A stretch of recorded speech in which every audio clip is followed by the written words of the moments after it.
드디어 사이판 마지막 이야기를 시작하겠습니다.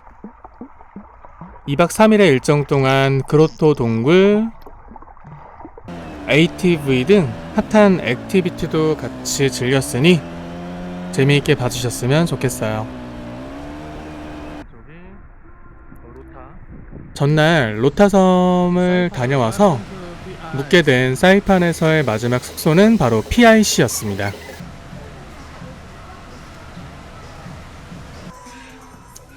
여기는 워터파크로 진짜 유명한 숙소이기 때문에 아이가 있는 가족 단위로 많이 방문하시는 곳이에요.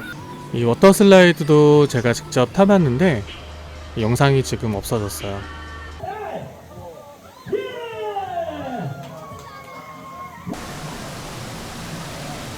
체크인을 마치고 처음 간 곳은 바로 이스트베이입니다.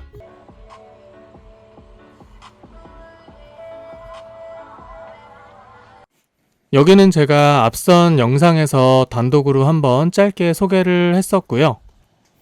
여기는 정말 리얼 다이빙을 즐길 수 있는 곳이고 점프를 할 수 있어요.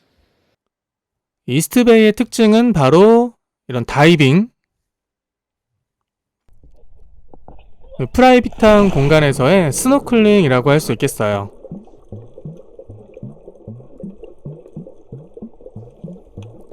특히 바다가 정말 투명하고 맑고 깨끗하거든요.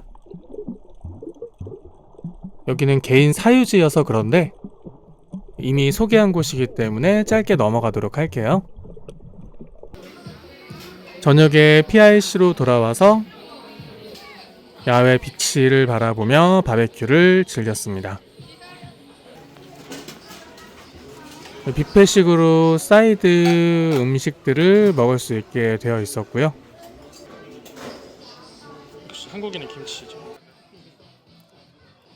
이 수치 있는 불판에서 제공되는 바베큐. 너무 약한데? 그러니까. 그리고 싱싱한 해산물들을 직접 구워 먹는 방식이었어요. 살짝 덥긴 했지만 음식이 맛있어서 기분 좋은 식사를 할 수 있었고, 이후에 식당 옆에서 원주민들의 공연도 재미있게 감상해 볼 수 있었는데요.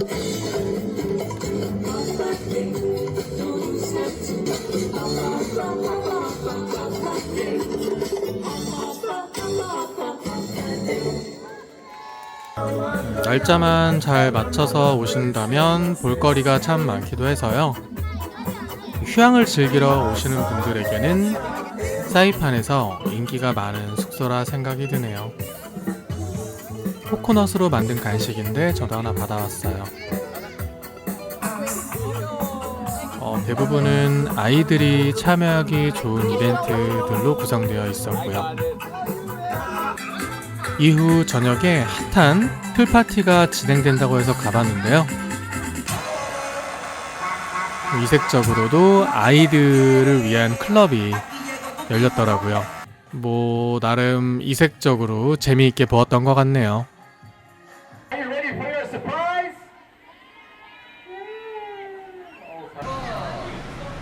오전에는 마젤란이라는 PIC에 있는 뷔페식 식당에서 가볍게 식사를 했어요.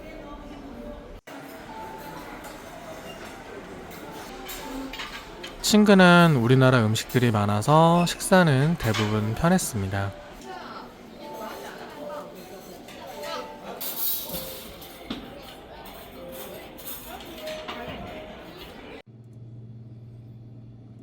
밥을 먹고 첫 일정을 소화하기 위해 준비를 하는데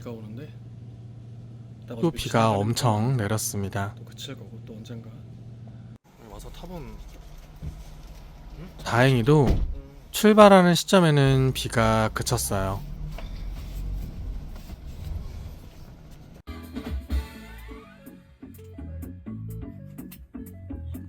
사이판에서 첫 숙소였던 켄싱턴 호텔도 지나갔고요. 목적지는 섬의 북쪽인 그로토 동굴입니다. 바로 이곳이 그로토 동굴을 가기 위한 베이스 캠프예요. 수영을 잘 못하는 저는 구명조끼를 하나 받았고요. 출발 전 가벼운 안전교육도 진행합니다. 동굴로 가는 길이 멀지는 않은데 계단이 굉장히 경사가 가파릅니다. 그래서 천천히 난간을 잡고 이동을 해야 하고요. 이 암석 아래에 이 신비로운 공간을 이제 그로토라고 표현을 하고 있고요. 물이 정말 맑은데 또 물살이 굉장히 셉니다. 그래서 조금 조심은 해야 해요.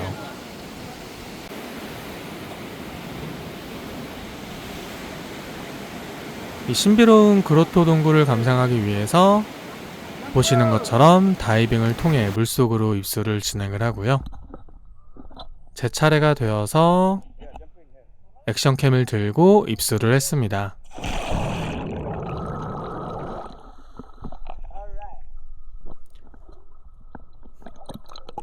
물이 엄청 맑기는 한데요. 햇볕이 들지 않는 동굴 안에 위치해 있다 보니까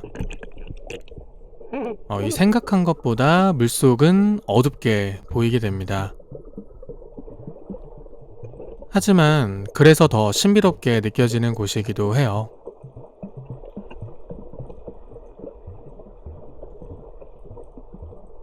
바로 저 앞에 보이는 파란색에 외부에 빛이 들어오는 곳이 가장 유명한 사진 포인트입니다.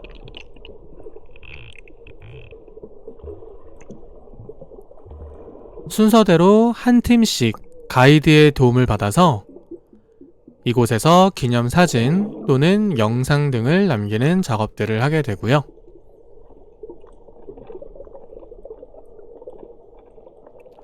이후에는 이제 안전한 범위 내에서 편하게 수영을 즐기시거나 하면 됩니다.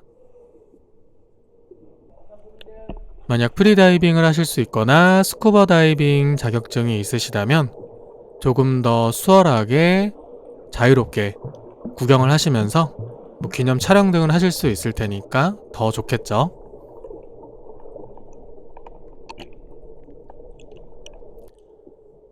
혹시나 이런 자격증이 없더라도 가이드들이 이렇게 물속에 들어가서 공기를 이용해서 링을 만들어 주기도 하고요.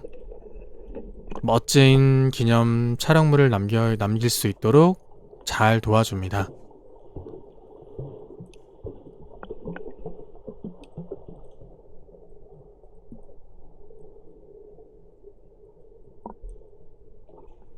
제가 갖고 있는 360도 액션 캠을 가이드에게 쥐어줬고 현재 저는 물 위에서 대기하고 있는 상태입니다.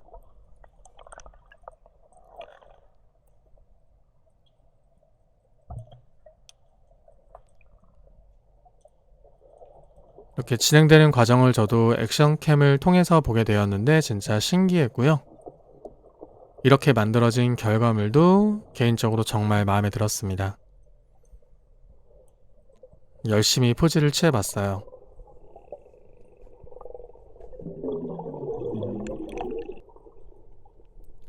제가 여기를 다녀오고 나서 프리다이빙을 한번 배워보고 싶다는 생각을 정말 진지하게 했었는데 원데이 클래스로 한번 체험을 해봤고 이후에 시간이 된다면 제대로 배워볼 생각도 있습니다.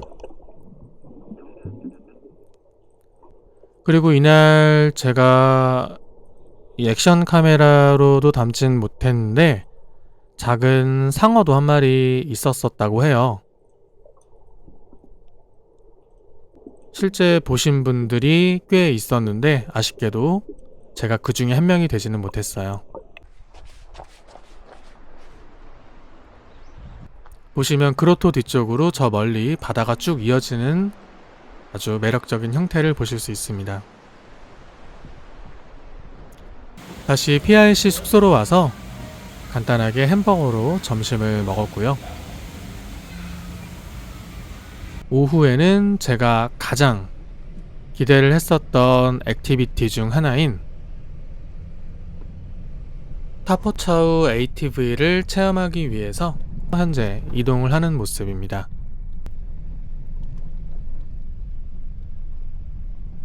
도착하면 이렇게 사장님을 통해서 기본적인 안전교육을 진행하게 되고요. 오늘 제가 탑승할 ATV 차량들인데, 자, 왼손으로 잡는 브레이크는 뒷바퀴 브레이크고 오른손으로 잡는 브레이크는 앞바퀴 브레이크. 형이 있는데 이건 경적 버튼입니다. 자, 어떨 때 사용하시느냐? 혹시 올라가시다가 저희 가이드의 도움을 필요로 하는 상황이 발생하면 브레이크 잡고 경적을 길게 3번 정도 올려주시면 모시고 올라가는 가이드가 와서 도움을 드릴 겁니다. 하지 마시고 3분의 1 정도 되는 1cm가량을 3에서 4회 정도 반복적으로 눌러주시면 됩니다. 시동 걸겠습니다.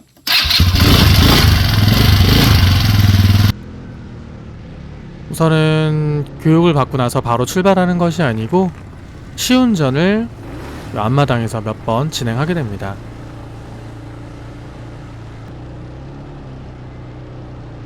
직접 탔을 때 뭐 그렇게 크게 위험하다고 생각을 하지는 않았지만 그래도 방심하면 다칠 수가 있기 때문에 조금 주의해서 탑승하실 필요가 있고, 시운전 두세 바퀴를 마친 이후에는 실제로 이 ATV를 타고 타포차우산 정상으로 올라가게 됩니다.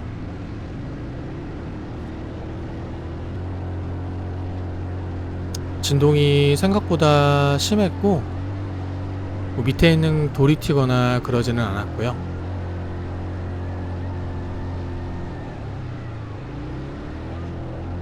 대신 같이 탑승하시는 일행분들과의 이제 안전거리, 이 간격들을 유지하기 위해서 가다가 멈추는 그런 구간들도 자연스럽게 발생하니까 가시기 전에 미리 참고하시면 좋을 것 같고요. 제 지금 오른손 손등에 360도 액션 캠을 장착한 채로 운전을 하고 있습니다.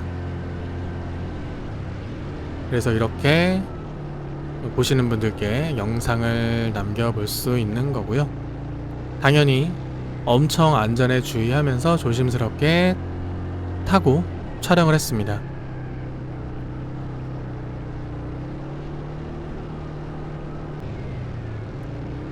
이게 타실 때는 좀 편안한 복장, 생각보다 덥기 때문에 시원한 복장이 좋고, 그리고 신발에 이런 흙 같은 게 좀 많이 튀기 때문에 뭐 흰색 운동화 이런 거는 개인적으로 추천하진 않고, 저는 그냥 크록스를 신고 갔는데 그게 제일 무난하지 않나 이런 생각도 들어요.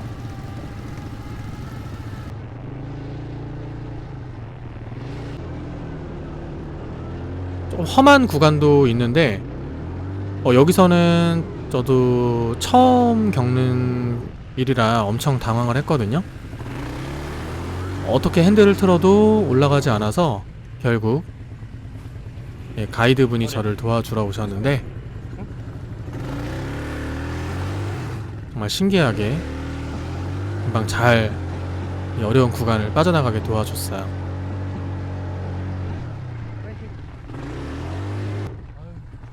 근데 잠시 얼마 되지 않아서 또 이 좀 어려운 구간에 당도를 해서 한 번 더 걸리고 말았습니다. 저는 총 2번 이렇게 걸려서 가이드분의 도움을 받았어요. 저 멀리서부터 엄청 열심히 뛰어오시죠.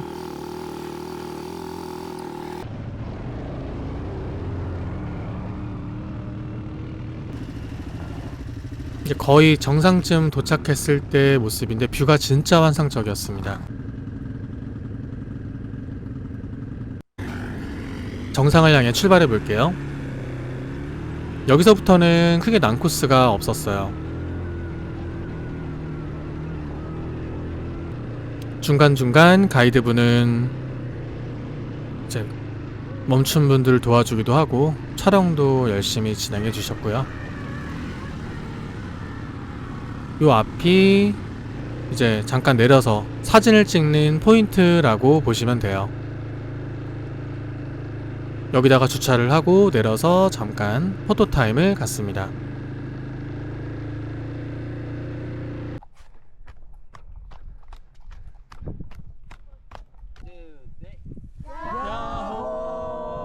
잘 모르긴 하지만 함께 오신 분들과 가볍게 기념사진을 남겼고 다시 반환점을 돌아서 출발지로 내려가는 모습도 보여드릴 수 있도록 해볼게요. 올라갈 때와 내려갈 때 코스는 조금 상이합니다. 그래서 덜 지루했던 것 같고 또 이제 좀 돌이 많은 구간에서 바퀴가 걸리거나 멈추는 경우가 발생하는데 이걸 제가 좀 타보니까 오히려 그런 구간에서 겁을 내서 브레이크를 잡는 게 아니고 좀 일정한 속도로 좀 빠르게 무리하지 않는 선에서 쭉 속도를 유지해서 올라가는 게 꿀팁이더라고요.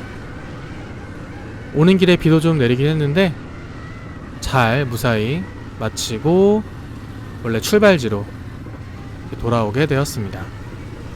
생각보다 긴 시간이었는데 또 어떻게 보면 금방 끝난 것 같아서 아쉽긴 하더라고요.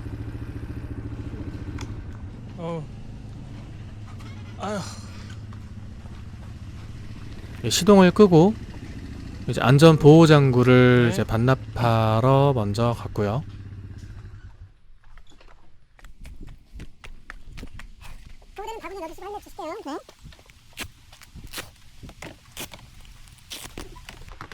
이 다음에는 이제 신발이나 옷에 묻은 진흙 이런 거를 좀 물에 씻어냈고요.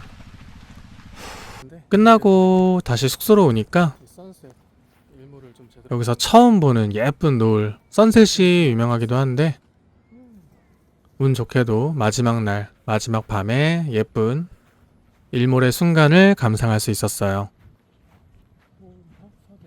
어제 바베큐를 먹었던 요 비치 바베큐 식당을 지나서 건너편에 있는 레스토랑에서 오늘은 저녁 식사를 하게 되었어요. 정말 이 핑크빛 하늘이 너무 예뻐서 잠깐 멈춰서 기념사진을 남기고 식당으로 이동을 했습니다.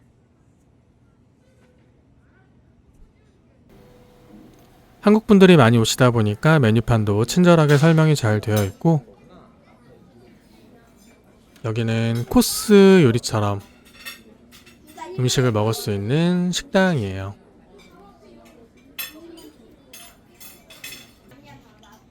적절한 메뉴를 시켜서 앞에 보이는 노을과 함께 근사한 식사를 즐길 수 있었는데요. 음식의 맛도 준수했고요. 무난하게 맛있게 잘 먹었던 것 같습니다. 디저트까지도 깨알같이 다 챙겨서 맛있게 먹었고 그리고 이 워터 슬라이드를 직접 3번 정도 탑승을 했는데 제가 다른 영상 편집하다가 아마 그거를 지웠던 것 같아요.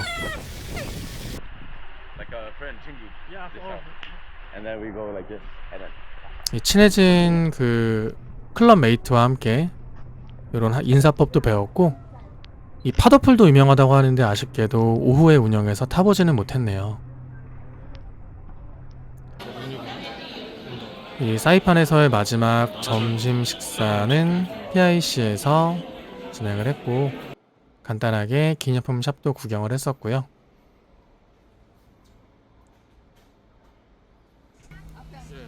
드디어 긴 사이판 여행이 끝나고 이제 공항으로 가는 길입니다. 아 진짜요? 정말 거짓말처럼 딱 떠나는 마지막 날만 날씨가 엄청 좋죠.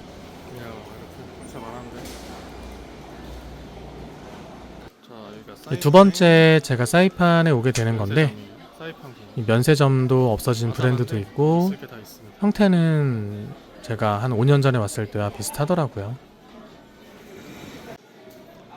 개인증 확인을 하고 이렇게 사이판 공항에 도착을 마지막으로 사이판 전체 일정이 끝났습니다. 참 길었는데 언젠가는 또 한번 방문해서 제대로 즐겨보고 싶은 그런 휴양지이기도 해요. 그럼 이 긴 영상 혹시 다 봐주셨다면 너무 감사드리고, 이 다음에는 또 다른 나라 매력적인 여행지 소개해드리겠습니다. 감사합니다.